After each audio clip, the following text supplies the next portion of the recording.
Producer Zavi, a 10 hut!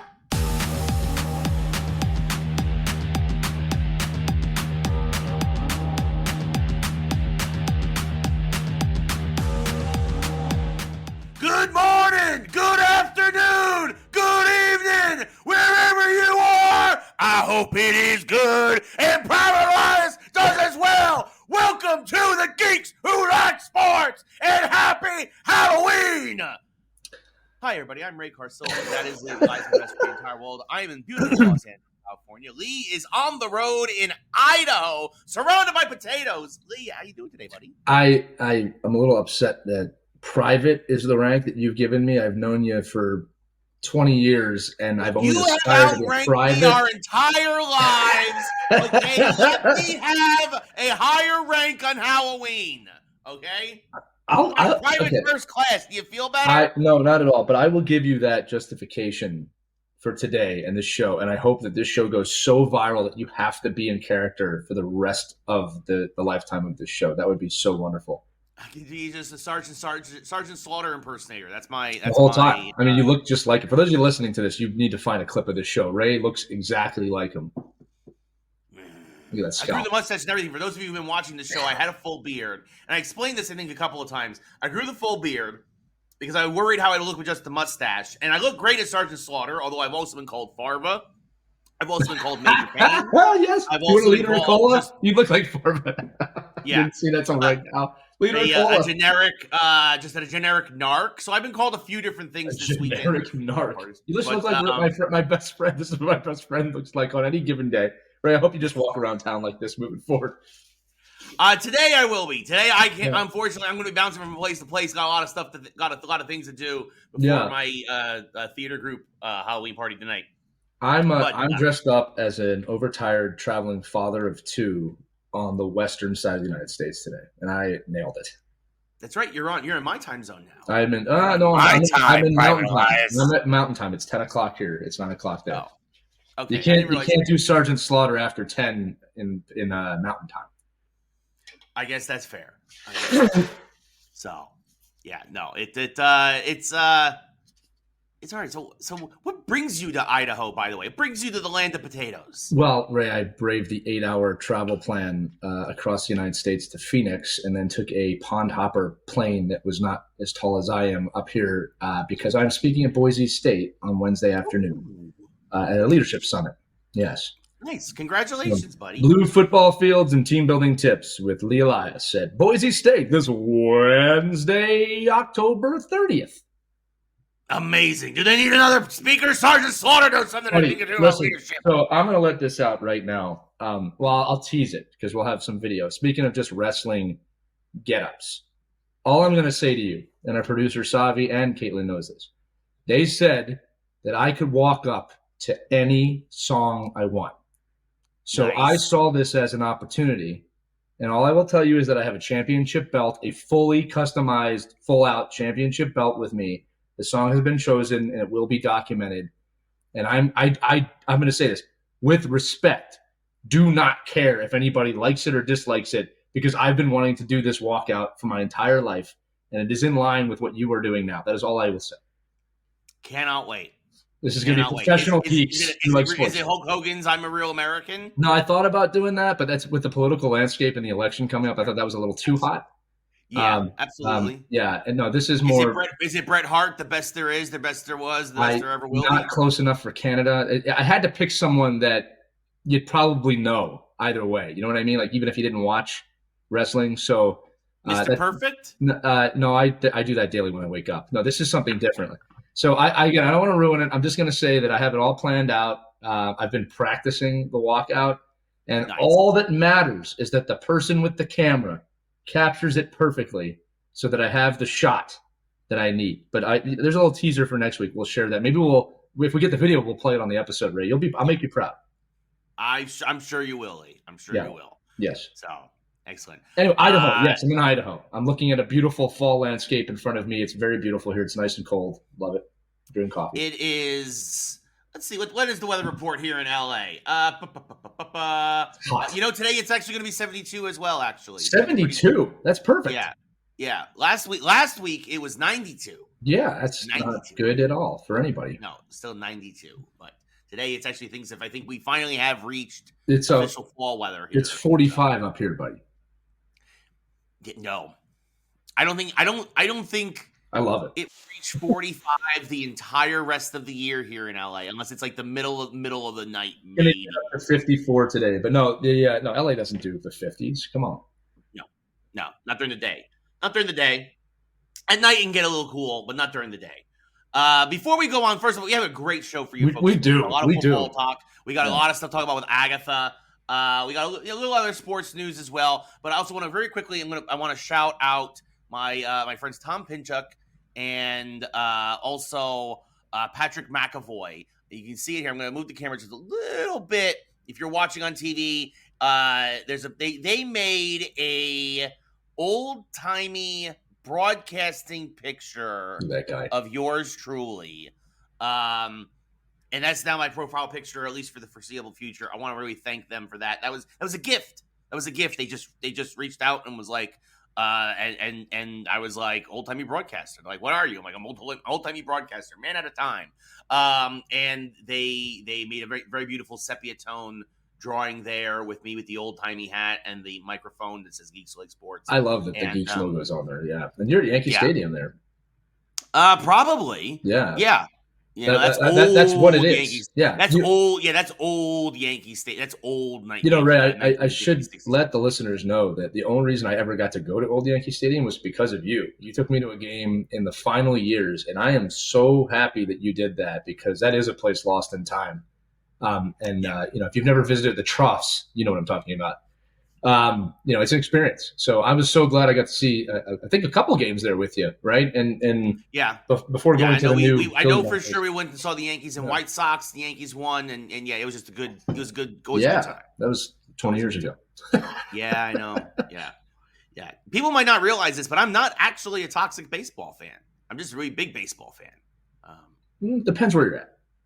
Depends. Yeah, it depends where you're at and who you're rooting for. That's true. Although we always have a good time. Had a good time when it was Yankees-Phillies. Yeah. No. Phillies fans had enough of you, which is tough to do. But again, as I've said many times, Yankee fans can say pretty much whatever they want to say because you have 27 world titles. At that time, you only had 26, but that's okay. Yeah, but at this rate, we're not going to get 28 this year. That's for sure. Well, let's dive into that. I wouldn't jump the gun too fast on that. It's not looking great until it's over. Yeah, I believe in that. I'm not ready to knock out the Yankees. Obviously, the Dodgers have a 2-0 lead in that series. The Yankees completely threw away the first game. We'll talk about that in a second. Because Aaron is the worst manager of all time. They win despite him, not because of him. This is one of the dumbest. That was one of the dumbest pitching moves I have ever seen, but not the first time we've seen it, Ray. And then the second game, they pulled the Philadelphia and made you have some hope there at the end of the game. But I'm not going to. One big hit away. Yeah, I'm not counting the Yankees out till after you've played at Yankee Stadium. I can't in good conscience do that. I will say this: if the Yankees lose any of the games at Yankee Stadium, the series is over. Yeah, I would agree. Even if they take 2 or 3 at Yankee Stadium and go back to LA down 3-2, it is over. The Dodgers will win. If the Yankees, however, sweep all 3 games at Yankee Stadium, entirely possible. Game 3 is tonight. We're recording a little early this week, by the way, folks. It's October the 28th. Our producer will have this out before the game. Don't worry, I know him. Right.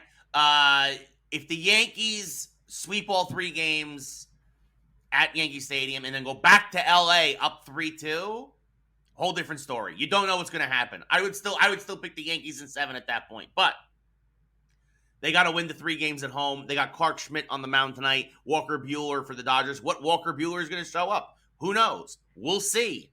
Game time, 8:08 tonight, which, by the way, also I want to say this. I get that he is the national broadcaster for Fox now. But Joe Davis is also the home game announcer he's also the Dodgers home announcer. I feel there's a little bit of bias there in that booth because you have the biggest, obviously, Dodger homer and then the biggest anti-Yankee guy ever in John Smoltz because we beat him twice in the World Series. I demand a better broadcast team for the World Series than these two schmucks. All right. Listen, buddy. Sorry. You don't get that. You don't get to complain about that. This is what happens, Ray. The evil empire has shifted to the Los Angeles Dodgers. And now you're just like the rest of us when it comes to this biasy. Because back in the late 90s and 2000s, buddy, it was all Yankees all the time. This is what it's like. You're living it. It was never our broadcast. It didn't matter because it's up to you, New York, New York. That was off key. Don't quote me on that. Listen to me. I understand what you're saying. Welcome to the human condition. This is what it's been like for the rest of us for years. Deal with it. Suck it up. Feel the pain. Win your games and try and take out the evil empire. Because that's what's happening here. The Dodgers have replaced the Yankees in that moniker. And there's no doubt about it, from their star players who they bought, to the team that they bought, to the owners that are rich, right? And then the Yankees somehow are this homegrown team that are struggling right now. Well, this is an amazing series story. They even put up the graphic that more than half the Dodgers roster was acquired by free agents, whereas the vast majority of the Yankee roster was either homegrown or acquired via trade from trading homegrown players. Right. So the only free agents that the Yankees really have are basically Cole and Rodon at the top of their rotation. Everybody else was either acquired via trade or and whatnot. Like you look at Jazz Chisholm, you look at Volpe, homegrown, Gleyber Torres, homegrown. Homegrown built team. It is not the evil empire that it once was. Now, with that said, let's just quickly go over these games. I mean, we talked about this, I think, a couple years ago about pulling pitchers in a World Series environment because of the pitch count. Yep. It is the dumbest thing ever. So early. Stupid. Way too early. What was he in the 80s? He was in the 80s in pitch count? 88 pitches. He was at 88 pitches. Could have won another inning. Could have won the whole game, Ray. It's the World Series. Well, honestly, yeah. But, you could have built the bridge to Weaver a lot easier. And this is something that I've been talking about all year. This is typical of an Aaron Boone team. This is a team that lacks fundamentals. Soto makes a play in right. He throws it into second base. Shohei's got a double. Look, Shohei's going to have a double. People are like, Soto bobbled it. Not a big deal. So Shohei was going to get the second no matter what. He's the best baseball player in the world. Yeah. Right. But when Soto throws it in and Gleyber Torres can't handle the hop, and then he just kind of watches it roll away from him, and then Shohei takes the extra 90 feet in order to get to third, and then obviously eventually scores the tying run, you can't make that play in the World Series. You shouldn't make that play in May. No, that's maybe a spring training play. But, again, this is a team that doesn't have great fundamentals, and that is on the manager. That's not on the general manager. That's on the manager.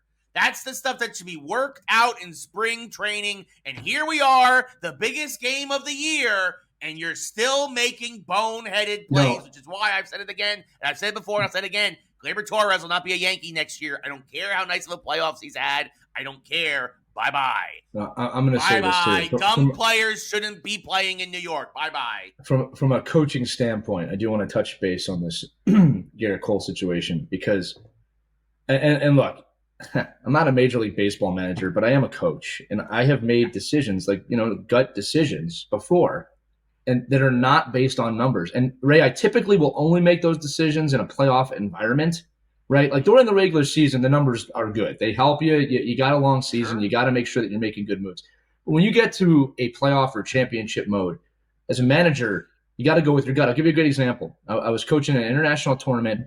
I had a guy on the bench who played no shifts that night, and we're in the third period. And I was just kind of looking. I felt something.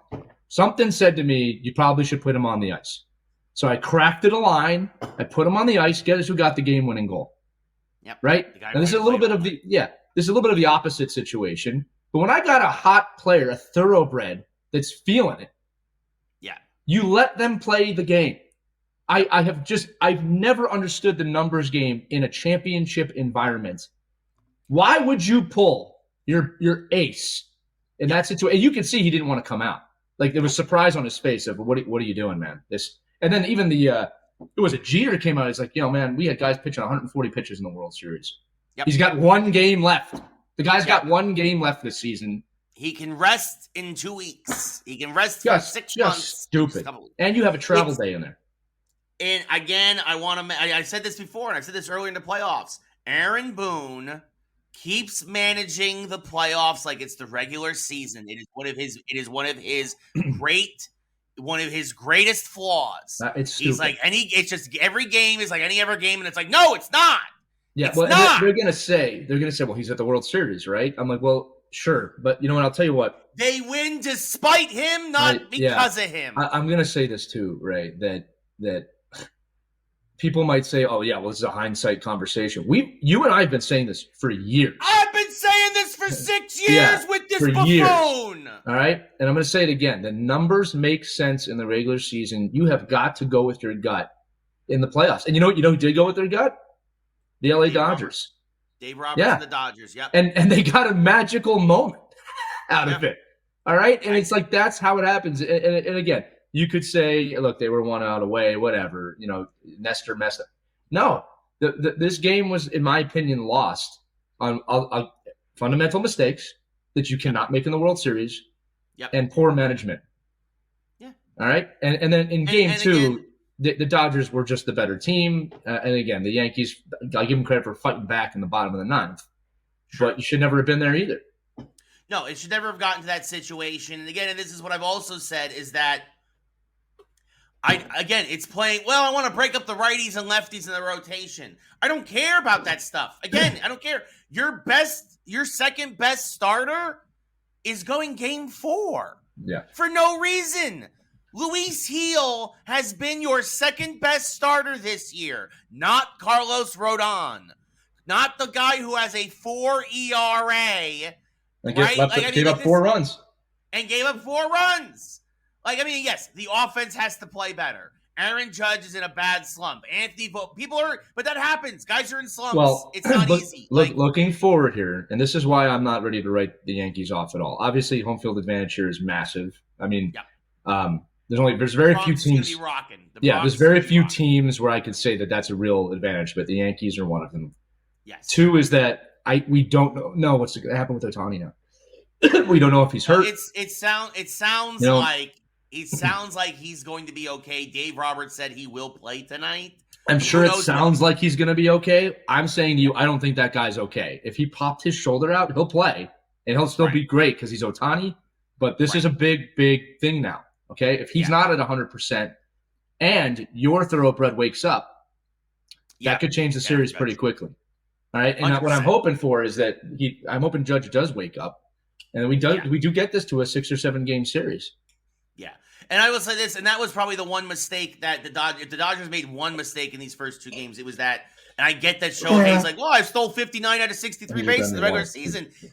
He did not need to steal.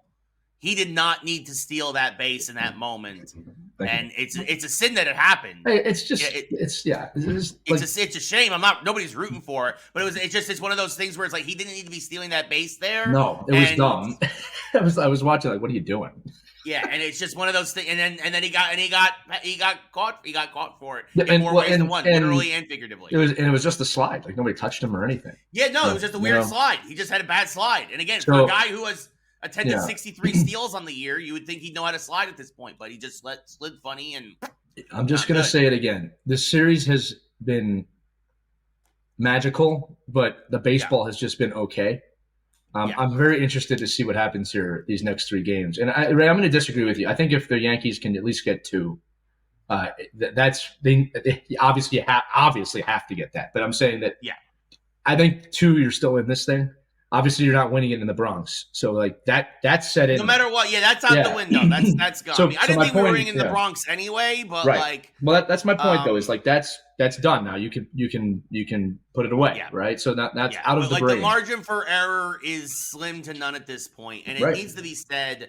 It needs to be said. You mentioned the moment earlier, right? You mentioned following your gut. Yeah. There's also sometimes when you try to force a moment. Yeah. And that's what also Boone tried to do in game 1, where you have your best left-handed reliever in Tim Hill ready to go. Ready to go. He's warmed up. And you go to the guy who hasn't pitched in a month. So dumb. Because you're like, I thought it would be like, I thought it was been good. It was so dumb. If you were up by 4 or 5 runs, Absolutely. Go ahead. 100%. Give Nestor some work. Yeah, let Nestor get some What, work. Absolutely. What were you thinking doing that? And you can't blame Nestor for this. It's he threw it right over the plate. He threw it right over the plate. And Freeman just jacked it out of the field. It needs to be said that, yes, he got Ohtani, which, by the way, here's the thing. If you're going to play the numbers at that point, Shohei Ohtani now, after that at bat, 2 for 13 in his career against Nestor, right? Yeah. So Nestor faces Ohtani well. But then you intentionally walk Mookie. Mookie is 0 for 5 in his career against Nestor. You know who is now 3 for 5 in his career against Nestor? Who has always seen the ball well out of his hand? Freddie Freeman. So if you're going to play the numbers, play the numbers. If you're going to go with your gut, or if you have a feeling, go with your feelings. You can't mix and match. You can't.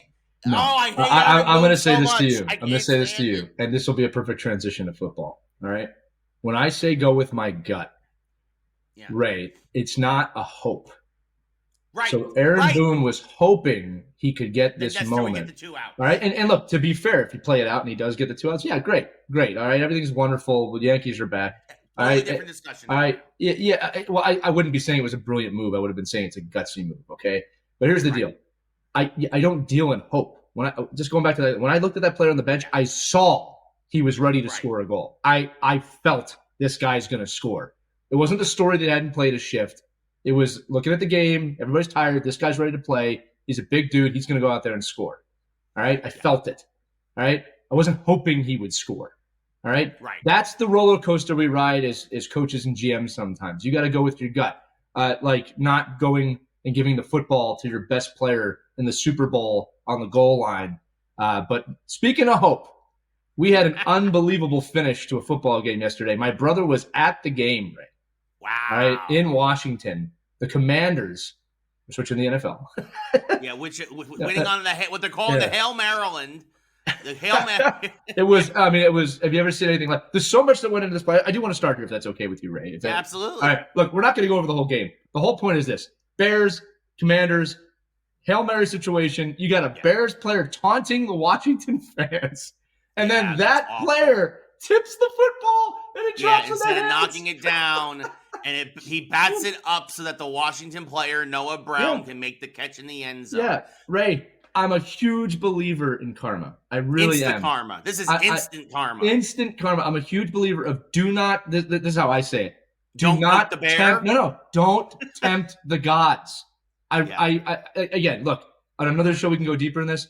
I really do have a strange belief of the gods, okay? Yeah. Whether the real gods or not. Yeah. Do not tempt the gods. I'm going to tell you this, Ray. Every time, in my memory, I say something like, well, this could happen, the bad thing happens. Or anytime I taunt another team, the bad thing happens. Anytime someone says shutout on the bench, the shutout goes away. Yep. Keep your mouth shut. Stay in the present moment and do not tempt the gods. They're listening. Yes. This guy tempted the gods. One in a billion play for it to be him. Oh, for that tipped sure. it. And again, didn't even tip it correctly. No. He tipped it up. You never tip it up. Into the waiting arms. The first thing they tell you when covering a Hail Mary is knock the ball down. If he didn't touch it, the game was over. It's also, he could have just not touched it. So the Commanders given a gift in a game that, honestly, as an Eagles fan, I wanted them to lose. But just for that moment and the way that played out, I'm like, wow, that was a gift. Washington should have lost that game. I mean, the Bears played a better game. The Bears also, them too, they tried to get cute. They should have had another touchdown. You rewind earlier in that fourth quarter. They're like, we're going to bring in our defensive tackle. We're going to harken back to 1985. Hey, big fella, here you go. Play fullback. I'm going to hand it to you. And then you know what happens to a guy who's not used to handling the ball? He fumbled it at the 1 yard line. Yep. Just bad decision. Don't get cute. Don't get cute. And the Bears got too cute in the fourth quarter. They didn't deserve to win that game. And they found a way. They found a new way to lose it. By the way, the Bears 4-3 now. 4-0 at Soldier Field, 0-3 on the road. That's not good. Well, and I'll say this too. It really makes the NFC East interesting now. The Eagles and the Commanders now getting some breathing room from the Cowboys and the Giants. The Giants we expected. The Cowboys, not only are they in a bad spot, Ray, but their schedule is only going to get harder here in the next few weeks. They have, until Thanksgiving, they have 4 winning teams in a row. They are going to have to run. They have a gauntlet coming up after losing last night to San Francisco. By the way, San Francisco almost blowing another big lead, but they held on, possibly keeping their season alive. Yeah. As the Niners improved to 4-4, Cowboys dropped to 3-4.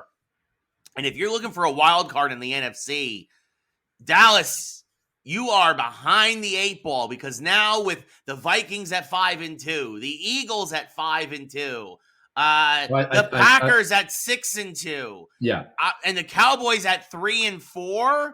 Ooh, 3-4, and the next 4 opponents: the Falcons, the Eagles, the Texans, and the Commanders before they get to the Giants. And then the schedule starts to get a little easier, but not really. Yeah. But you've got 3 division winners and the Eagles, who are right now the top wild card, all in a row. And are looking great. And are looking like they are alive and well. Yep. The Falcons are playing great ball right now. Like, Kirk Cousins has a renaissance in Atlanta. Who saw that coming? Not me. I'll admit that. Not me. Yeah. It's and the Eagles have the Jags next week. Oh, the Commanders next week. Well, the Giants are playing tonight. We had no Giant rant today because the Giants are on Monday Night Football. But let me. I'm going to use my crystal ball here, and I'm going to pretend the Giants lose again. The Giants sucked and they blew it. They blew it again because it's prime time. It's Daniel Jones. They're not going to beat the Steelers. The Steelers are a good team, and they're in Pittsburgh. It's not happening. But Giants Commanders next week, so the Commanders should also probably win that game again. Although the Giants always play Washington well, but need to mention a lot of losers yesterday in the NFL, obviously. But obviously half the teams lose. But I mean, you've got a lot of teams now. By my count, there are probably 5 teams that could have top 5 picks, and that all are going to need a quarterback, including the Giants. And if I'm the Giants, I mean, the worst thing is the Jets blew another game because, again, the Jets are the Jets. The Jets, who have a chance to start turning their season around and decide instead to lose to the 1-6 Patriots, pretty much ending their season in every way. The Jets are now solidly in last place. The Patriots have the tiebreaker, so they're both 2-6 Patriots. The Jets are in last place, I believe. And you have the Jets, who are going to need a quarterback. You have, let me pull up the standings here. You got the Titans, who are going to probably want a quarterback. NFL standings, because I can't remember all the bad teams. In that costume, that was really fun. Thank you. The Raiders are going to need a quarterback. The Jets are going to need a quarterback. The Browns might want a quarterback. The Titans are going to want a quarterback. And then, of course, you got the Giants, who are going to need a quarterback. And again, there's not enough quarterbacks. Well, that's what I've said. That's what I'm going to get to. Carson Beck, Shedeur Sanders, Quinn Ewers, and Milroe out of Alabama. You've got 4, in my opinion, 4 quarterbacks worthy of being in the top 10. Whoa. I'm sure Duke has a quarterback ready for the draft. All right? And if they've got a quarterback, I know who might want them. Because Duke wears blue. Your G-men wear blue. That had to have been the logic for Daniel Jones. Private Elias, we do not want a quarterback out of Duke. Are you kidding me? Even though Sergeant Slaughter's from North Carolina, from Paris Island, we do not want another damn quarterback out of damn Duke. So this isn't a big moment, right? Since the moment Daniel Jones was drafted, we didn't know it, but that was done for this moment on this podcast. So you could be Sergeant Slaughter complaining about him in that fashion. So the book's closed. Ray, I'm looking at the schedule here. Your Super Bowl's coming up on November 10th at 7:30 a.m. Oh, when we play. You go into Munich to play the 1-7 Panthers, the 1-7 today. That's your Super Bowl. That is your Super Bowl this year. Because there is something funny about when you're really bad, sending you to Germany to play against another team that's doing really bad. It's like punishment. Are we punishing Germany? Is this still leftover We're punishment? always punishing Germany. We're always punishing. Oh, you guys want an NFL game? We're going to give you the 2 worst teams we can find. And we're not going to send the Jets because we know there's some Jets fans over there. Because I think they already had the Jets in England, so they already had. There you go. Or whatever, but yeah. You guys invented BMW. Will allow you not to have the Jets. There we go. This is a jet company. My God. Hey. Yeah. No. Punishing Germany. This is punishment. This is not right. That's not right. This was part of the treaty following World War II. That 80 years after the fact is that they would have to continue being punished by seeing the worst American football. Oh, you want American football? We're going to send you horrible American football. Yeah. Yeah. It's a joke. It's a joke. There's no other way to put it. The Giants are going to be terrible. Well, you do have the Commanders next week. So we'll see. That could be a spoiler situation if you guys show up. Yes. We played them very well early in the season, even though we lost that game by a last-second field goal. But it just it's again, I've said it before, I'll say it again. As long as Daniel Jones is our quarterback, we're not going anywhere. It's Dave Brown 2.0. Yeah. It was when we drafted him. I've been saying this for 6 years. You never draft a quarterback out of Duke. You don't do it. Don't do it. So, a couple other interesting things. We mentioned the Hail Mary. I want to talk about this. Last week, Lions versus Vikings. This was last week. The Lions did something interesting. The Vikings had a chance for a last-second Hail Mary, and the Lions did an overload blitz, which is where you put more guys on one side of the line than you can typically block because there's only allowed to be 5 offensive linemen, right? If you don't have tight ends or anything there else. And obviously with a Hail Mary situation, you got all your receivers out wide because you're sending everybody deep. The Lions did an overload blitz, sacked Darnold, never got the Hail Mary off. The Texans did the exact same thing yesterday. Again, NFL's a copycat league against the Colts. The Colts never got the interception, never got the Hail Mary off. Boy, oh boy, do the Bears, we'll get to the Browns in a second. The Bears wish they had copied the Lions. I think this is going to be a new thing going forward. I think teams that are smart, I think you're going to start seeing overload blitzes on Hail Marys. You're going to put 5 guys on one side of the line. You're going to send 6 guys back to cover the Hail Mary. And I think you're going to see guys, because there has to be time for the receivers to get downfield. And if you can overload that line, you, in theory, because remember, Jaden Daniels had 13 seconds yesterday before he let that ball go. That is an eternity in the NFL, right? And the Bears only rushed 4. 5 guys able to push 4 guys around. Mind you, it shouldn't have been. Jaden Daniels helped a lot by scrambling. But if you put 6 guys or 5 guys on one side of the line, you're not going to get 13 seconds to let all your receivers get downfield. The Lions started something last week. The Texans also did it this week. 2 for 2 on the overload blitz. Lee, are we going to see a change now? Now do offenses now have to start planning for this on the Hail Mary attempt? Are we seeing a possible stratagem change in football a little bit? Possibly. Look, it's still a very low percentage play. Absolutely. So I don't think too much time is going to be spent on it. If you bat the ball up, the percentage goes way up. Yeah, that was dumb. I think more, Ray, going back to your point in baseball, this is more about fundamental football, making sure that, above all, if I'm a coach, don't put us in that position. We don't even want to be in a position where Hail Mary is possible. That's my first note. And that's also, got to give credit to Jaden Daniels in Washington for getting a 20-yard chunk play the play before to even set up the Hail Mary. Right. So that's the first thing I'm saying is we got to win this game within the 4 quarters, not the last second of the game. That doesn't make any sense. The second thing that I'd be saying is that we need to make sure that we're aware of that play, but we're not stupid with that play, if that makes sense. Right. So again, for football players out there, it is such a low percentage play. I would not be too worried about it. And I would think that, again, as a coach, what I'm telling my team is we don't lose this game in the last second. We lost this game over the 4 quarters. Absolutely. I'm still here. Just I did an excellent job of elongating the answer. I appreciate the Vandy. I'm still here.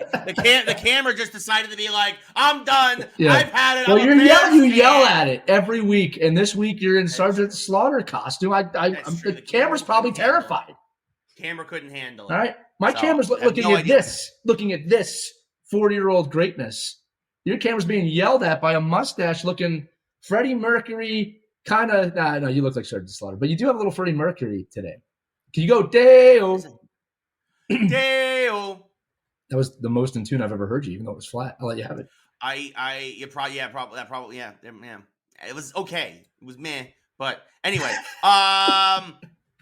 yeah. So also, now I can't unsee the Freddie Mercury thing now that I said it. You look like Sergeant Slaughter. I guess it's better than Farva. I guess it's better than Farva. But listen. Yeah. I mean, wait, hold on, real quick. This is Geeks Who Like Sports. Freddie Mercury and Sergeant Slaughter. Now I'm starting to wonder what there's differences, but I mean, there's some crossover there.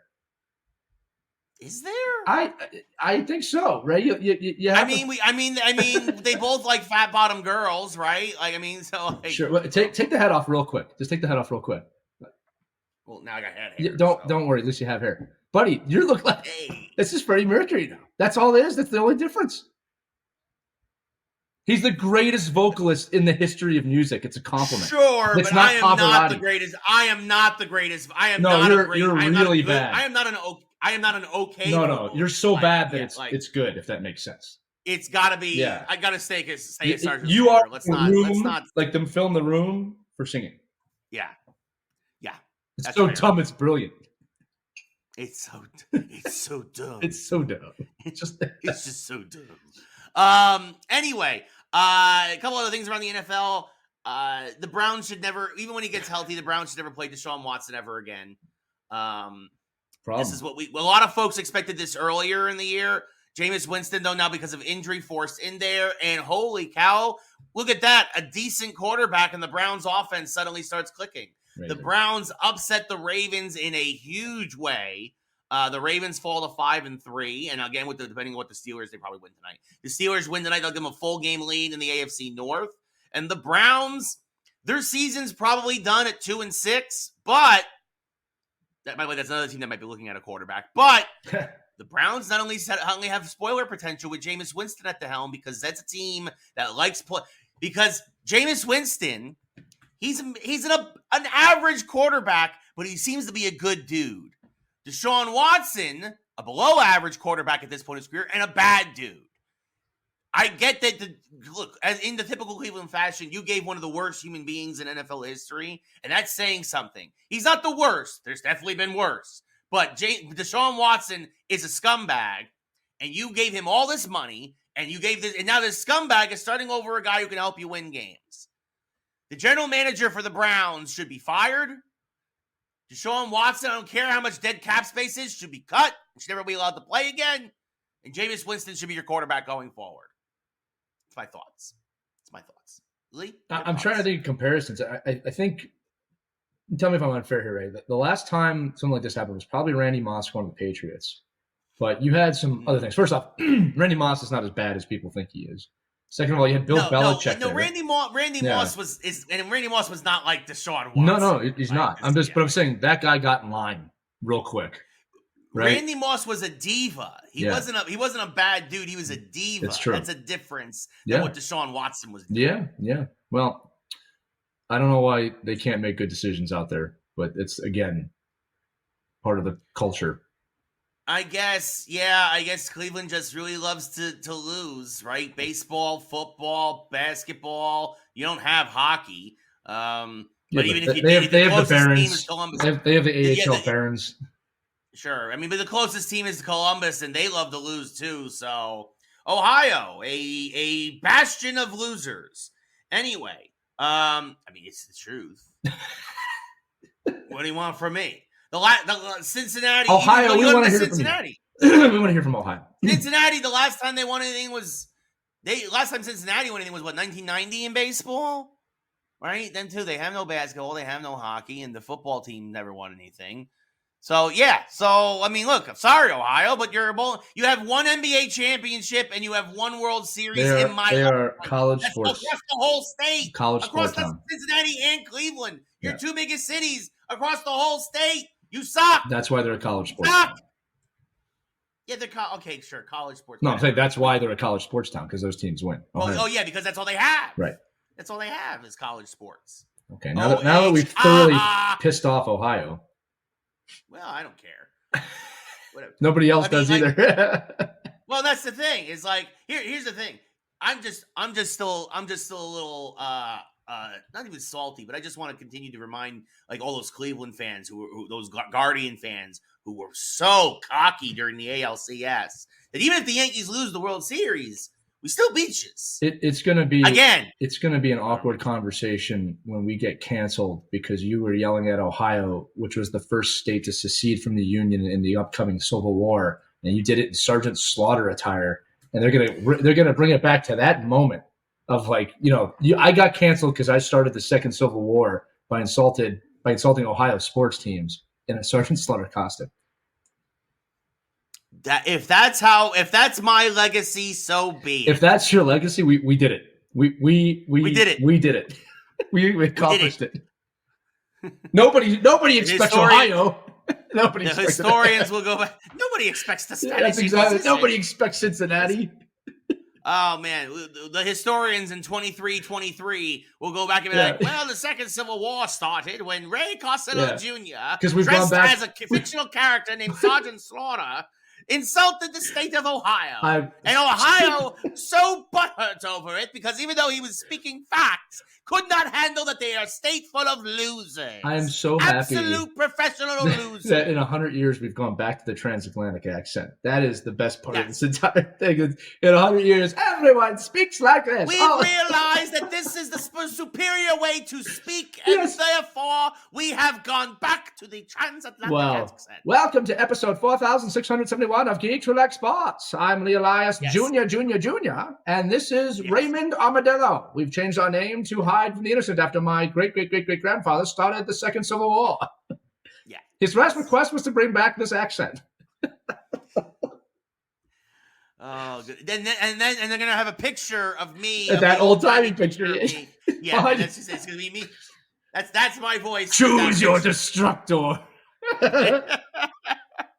The traveler has come. What did you do, Ray? What did you do, Ray? I tried to think of something my great-great-great-great-grandfather. Somebody who could have heard us. You didn't know your great-great-great-grandfather. He was a maniac. Right. He thought he was Sergeant Slaughter. Why is Freddie Mercury up there? Starting the Civil War. What's going on here? All right, we should move on. Is this a geek transfer? Did we do it?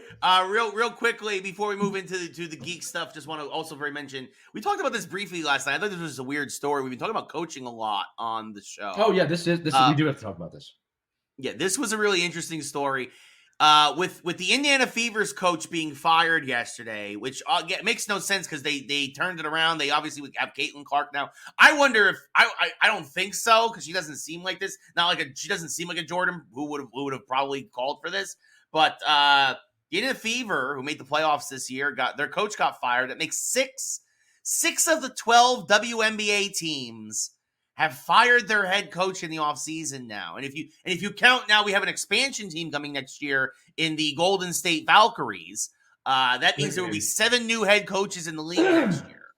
Great name, by the way. Lee, what are your thoughts on this? I don't think Caitlin Clark is that innocent, first off. I think she is a warrior. I think she's a competitor. And I think that while I do appreciate her kill with kindness approach, you don't become that competitive a basketball player by being nice. So you think behind the scenes she might have had some machinations going on? I think it's possible. I think what I'm going to say is that she's a certain type of player, and that type of player knows what type of coach they want, and she is in a position where she can pick and choose who's coaching that team. So I don't know if they had a conversation with her or somebody said, we need to get this coach who likes her. I also am very interested right across the board to see who the replacement coaches are. The WNBA is now big business. Yep. They've attracted a lot more people to the league, which means, and I'm not saying this in a disrespectful way, high caliber coaches that probably were not interested prior are probably interested now. You have a lot of talented collegiate coaches that would love to make the jump to professional basketball. You also probably have professional coaches, and I'm talking NBA, that wouldn't love to make the jump to the WNBA. So I don't know if this is so much, hey, you did a bad job, as it is, look, we've got this person available, right? And again, who would not want to coach the Indiana Fever right now? You have a generational player talent on this team. Yeah, that is a prime job. Yeah. Right. So I think it's brutal for the coach that she was fired. Okay. But I don't think this is an innocent thing. I think there's a lot of business going on here behind the scenes. I think you're about to see certain people step up to the plate or the court, if you will. And again, I think Caitlin Clark, who is I think she's a great person. Don't get me wrong, but she's a competitor, right? And if I'm Caitlin Clark, I'm saying this is who I want. This is what we need. All right. I don't think she would have said fire this person. Sure. But I think they would say, look, LeBron does this. LeBron does this all the time. LeBron does it all the time. Yeah, and he can. All right. He's not always right, to be fair, but he can do it all the time. That's also true. All right. Michael Jordan said, I will not play for anybody other than Phil Jackson. And he didn't, except for the Wizards. But that's a different story. All right. Yeah. And he owned the team. So you could do whatever you want there, too. So he literally could pick the coach on that team. So I'm saying that, I don't think this is abnormal. I think this is power plays happening behind the scenes. I'm interested to see what happens, though. I'm looking at player movement too. I'm very curious to see how this all plays out. But it's like you said, the league is getting bigger. The league is becoming more of a prime time thing. I mean, again, you're going to have another team next year as it starts to aggressively expand. And well, they got swept in the playoffs too, right? I mean, you can make that argument easily. You didn't get the job done. Yeah, no, for sure. But I mean, it's interesting to see. It's definitely interesting to see how the league is already changing in a lot of ways. So, you know what else is having a lot of changes in this week? The cast of Agatha All Along, because people are dropping left and right. Yes. And also a lot of theories have come to fruition. Yes. After 7 episodes. The season, I don't say series, but season finale, probably series. Season finale this week, 2 parts on Mischief Night. We'll have a full breakdown next week. But Lee, Death's Hand in Mind, the 7th episode of Agatha All Along. We knew it was probably coming. It's Lilia's trial, basically. Played phenomenally by I mean, everybody did a fantastic job. But Patti LuPone as Lilia was unbelievable. This was Marvel's take on Memento. It is a story told with non-linear aspects across all different time periods. And you also see that they've been building to this moment all along, and that it basically finally comes together. Everything's been explained. All of Lilia's flashbacks are now explained, and they make such beautiful sense. This is just the writing in this series so far has to be applauded. It's been phenomenally written. Again, Patti LuPone should win an Emmy, I think, for this. If Catherine Hahn doesn't, there should be, just give them all the awards. Give these ladies all the awards. But yeah, Lilia flashing back throughout her entire life, this entire episode, we finally get everything explained, and then we get the noble sacrifice at the end to allow the coven to continue. And then Lilia just finally realizing, I loved being a witch. Lee, I teared up at this episode. I'm not going to lie. You did, huh? I'm going to make a bold claim, right? I think this might be the single best episode of television Marvel's ever produced. I can't think of a better episode that Marvel has produced. Keep in mind, when I say Marvel, I'm not talking Disney. I'm talking Marvel. All right, I think Marvel, Star Wars has done good stuff too. But this is the best MCU episode ever. Am I wrong? I don't think so. We talked about this before. I mean, there are some great moments in Marvel TV. Sure. Again, I really loved Vision talking to Vision, right, in WandaVision, where that's a great moment. The Theseus ship. There are some great moments, but entire episode from start to end, I was on the edge of my seat every single second. Yeah. And that doesn't even include the final reveal at the end or towards the end, which we're going to get to in a second. Yeah. But this was brilliantly written, amazingly acted. The symbolism here, just everything is just coming together so perfectly. This, again, my only thing is, we've talked about this and again, you can go back and watch, folks. Lee and I really liked She-Hulk until the end. Yeah. They did not stick the landing. If Agatha sticks the landing, this will be the best Marvel show, Easily. period. Easily. It easily will be. And you're right. You and I were enjoying She-Hulk until they went off the rails. Until they started treating men stupid. I didn't appreciate that when watching that show. It got a little overboard with me, in my opinion. Keeping in mind, too, that's been done to women for hundreds of years. I know that, but I'm saying it wasn't. It didn't make sense the way they did that. You can make the joke and the criticism, and there's better ways to do it. Right. Now, there were smarter ways to do it. With this show, with this specific episode, we got to say it. First off, the writing was insane. I mean, it is so hard to write a show in a timepiece like this where you're going back and forth to have it make sense. It made sense. They didn't lose us at all. All right, I've already started seeing fan cuts of it in order. It made more sense out of order. All right. The second thing is the acting was perfect. I mean, you're right when you said they should win Emmys for this episode, 100%. Patti LuPone, who is a well-known actress and theater person. I mean, one of the best Broadway actresses of the last generation. Like from Anything Goes to Gypsy to absolutely. Yeah, she was unbelievable. And then the piecing this together, it's Memento. It's very Doctor Who. This was exquisite television, the way that they did this. All right, and I'm going to say it again. The payoff at the end was beautiful. It's very hard to write an ending like that where you leave feeling satisfied, right? And you felt satisfied, and then thankfully to the writers, they gave that little nod of Lilia at the end, like going back to being a young girl, and that the time is not linear, right? She's still alive out there all the time, which we can dive into the thought process behind that another time because I actually have thoughts on that. And if anything, now that she's accepted when she'll die, there's the theory that she'll actually live a better life now. Yeah. And some folks are like, well, it's an alternate universe. No, it's not necessarily. She'll just have a different attitude. Yeah, at different points of her life. It depends when she's doing it. And like I said, I actually have theories on time, and that time is how we measure our lives. But there might be other measurements out there. You can go watch Interstellar if you want more on that. But it was a brilliant episode.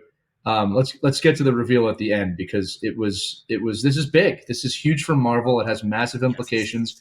I will also say that it justifies actions that this person has taken throughout the show so far, meaning that she tells the truth, right?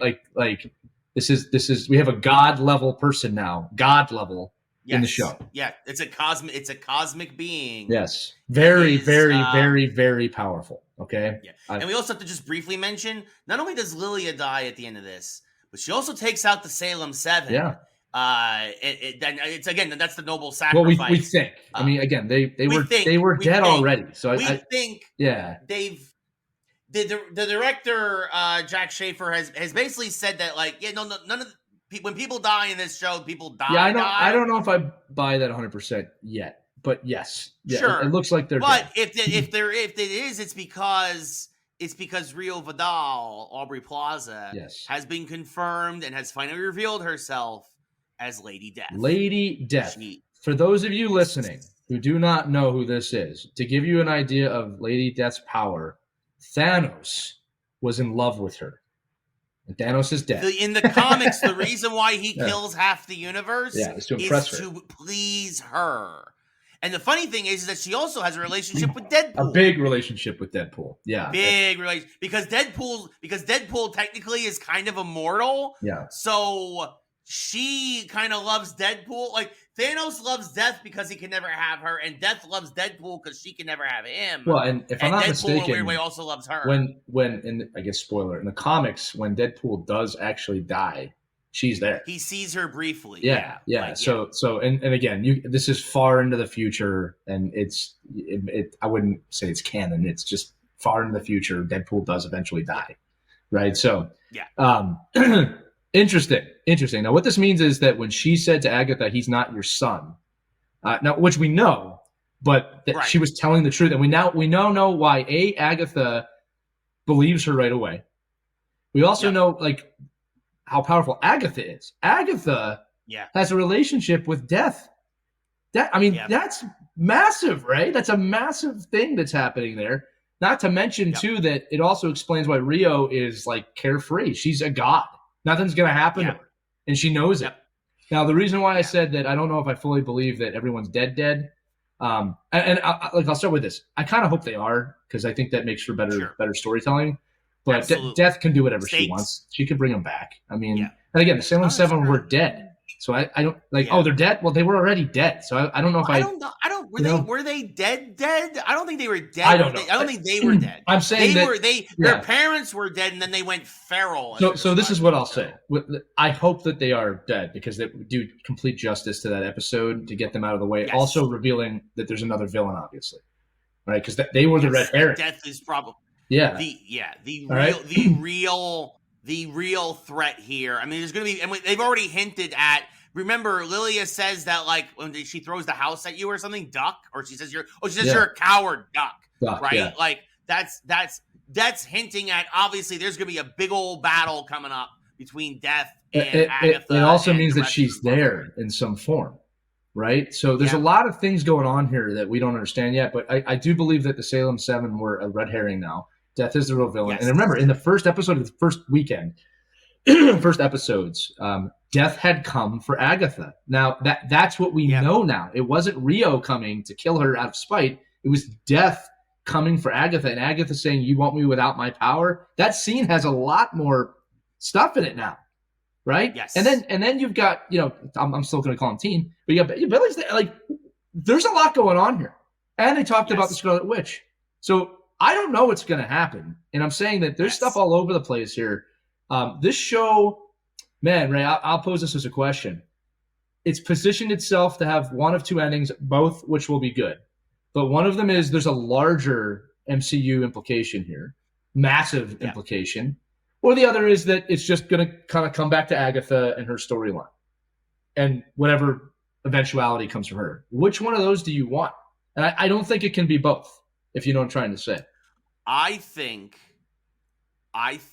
that Billy is going to kill Agatha to bring back Tommy. Yeah. That's what I think is going to happen. I think that Billy is going to strike a deal with Death. Excuse me. You're emotional about this, Ray. I can see. I'm just kidding. No. I think that Billy is going to sacrifice Agatha to bring back Tommy and or Wanda. But I think specifically Tommy's always been his goal. Again, this is building, I think, to Young Avengers. I think that that's what's going to happen. I think that there's going to be a big battle. There's going to be a big fight. And Billy is going to basically strike a deal with the devil, Mephisto. And that's how they're going to get Tommy back. And I think that's how they're going to get rid of Agatha. So I think if we go down that road, when they get to the end of the road, Agatha will want to be with her son. And that might, and maybe that too. That might be it too. But that's how it might happen. Is Billy takes her out so she can be with her son in the afterlife, along with all the characters who we will see at the end, happily and wherever. Right now, what does Death want at the end of the road, or does that even apply to her? I don't know. I don't think it does. I think she's just along to collect the bodies. Yeah. Like they said in Alice's episode, like she's just there to get her bodies. Yeah, interesting. And she knows that wherever Agatha goes, Death follows. Yeah. Quite literally, they said that. It's a good point, Ray. It's interesting. They've set themselves up. This is kind of the penultimate episode that we just saw, I think, and then the last two. That's why it's great that they're going to put the two. I think it's a great thing they're going to do the last two episodes in one night. Absolutely. We got to give the writers. Look, Marvel writers have figured it out. You have figured out how to do episodic television in a way that's not dragging us along.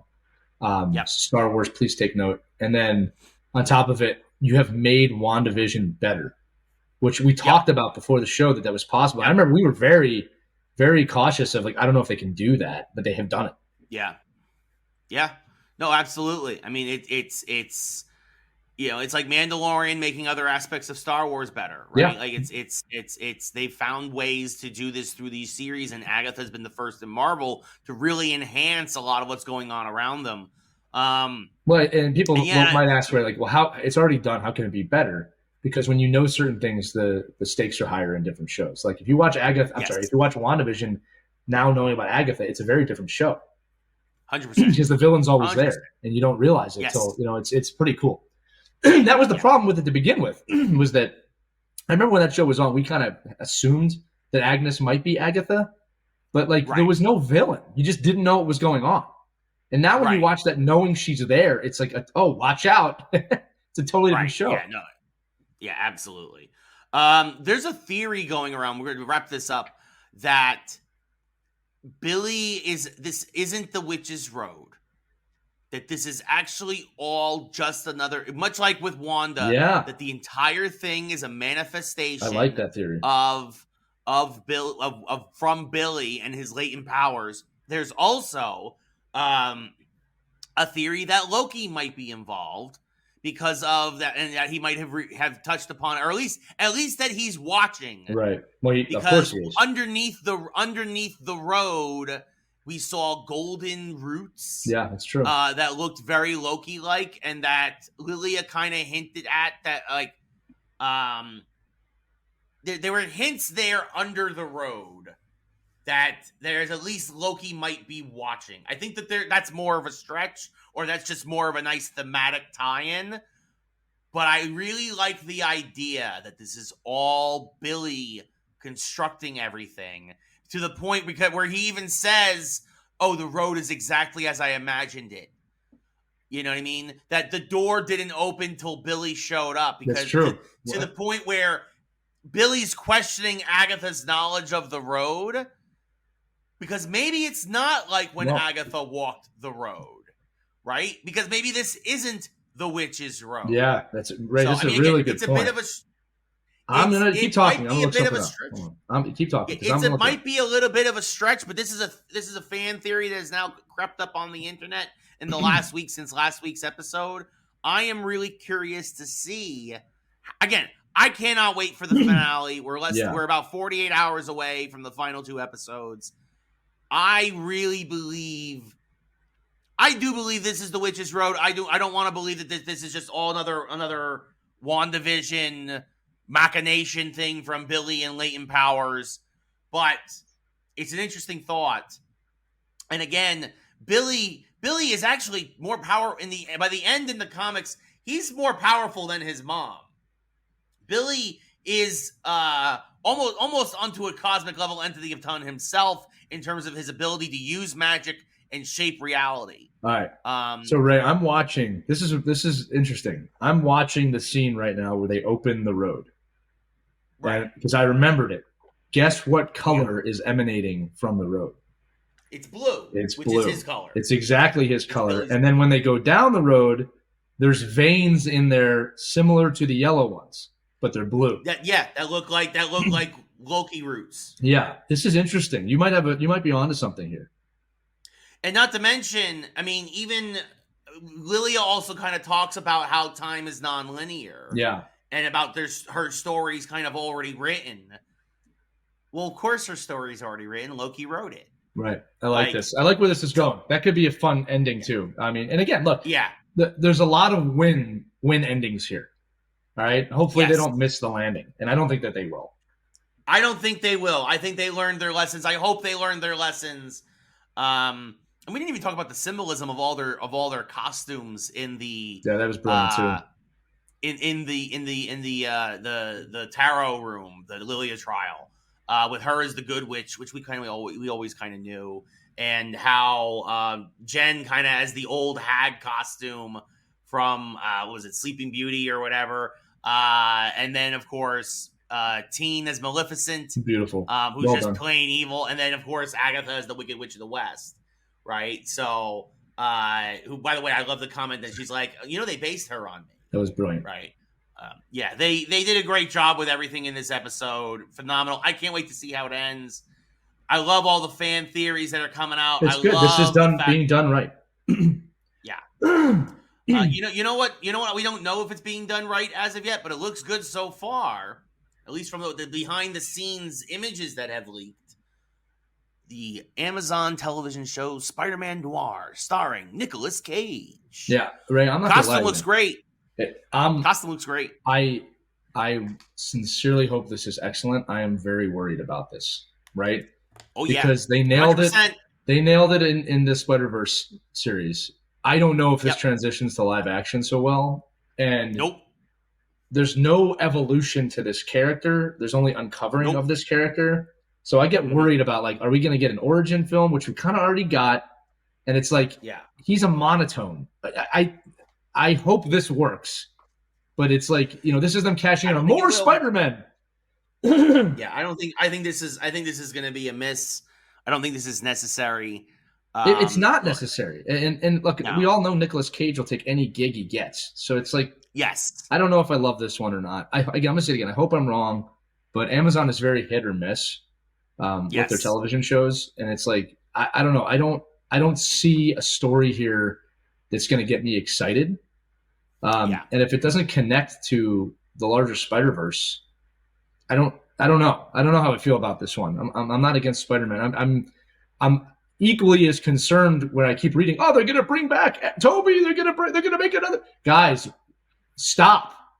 You don't keep cashing in on this stuff. You made something brilliant. Don't ruin it by making more. This is exactly what happened to Joker. And you and I said it. Do not make a sequel to Joker. Don't do it. Yeah. There's no way to do it. The movie was great. I think you're going to try something stupid, which they did, and it didn't work. Right? And it's like, don't mess with things if they're not broken. Like, first, here's one for you. Why don't you just finish the Miles Morales film and give us that? Yes. Before you start doing other that. Yeah. Why don't you finish that before you go on other side tangents here? Because Sony is clueless. Yeah. They don't know what they're doing. I mean, Oliver, they're going to do another Wolverine Deadpool. They're going to do Wolverine and Spider-Man. They're going to do Deadpool. Shut up. Stop it. Stop it, please. One step at a time. I don't need another Wolverine and Deadpool. I don't need it. That was perfect. Don't screw it up. No, I mean, if you want to do Spider-Man and the X-Men, but first, hey, you have to get the X-Men into the MCU. Yeah. Get the X-Men first in the MCU. Figure that out first. Figure that out. Brutal. First. Mutants. We need the mutants. One quick last thing kind of broke this morning. There are talks. We kind of knew this was happening. A lot of folks were clamoring for this. There were talks. It is official now. They are talking about, after the success of X-Men 97, of bringing back the animated Spider-Man cartoon from the 90s. Disney has confirmed they are discussing that. Possibly it is still in the early stages. But please do that. Please, that show was phenomenal. You kind of left it on a cliffhanger. It wasn't the best ending. You could do it. You could easily do. I don't even need a bunch. You give me one more season of that. Give me the old theme song. Be thrilled. I would be fine with thrilled. So again, kind of just talking with all the Spider-Man-esseness that was this morning, right before we started. That report came out that Disney is talking about it at the very least. Yeah, well, okay, that's fine. I mean, we know it can work. So yes, exactly. And again, universe. Yeah. Easily, they crossed over many times. In fact, we've already seen. The reason why this came up in fandom is we saw Spider-Man not only in the original series, but we also saw him again in X-Men 97. Yeah. He was there. There's no reason not to do it. You could even introduce him in X-Men Season 2. You could even just do a couple of X-Men episodes with him. Yeah, just focus on that would be fun. Test it. Yeah. If you didn't want to do the full season, just do a Spider-Man-esque episode, right? Like. Yeah, Spider-Man and the X-Men, that's classic. Actually, you know what? I'm sorry.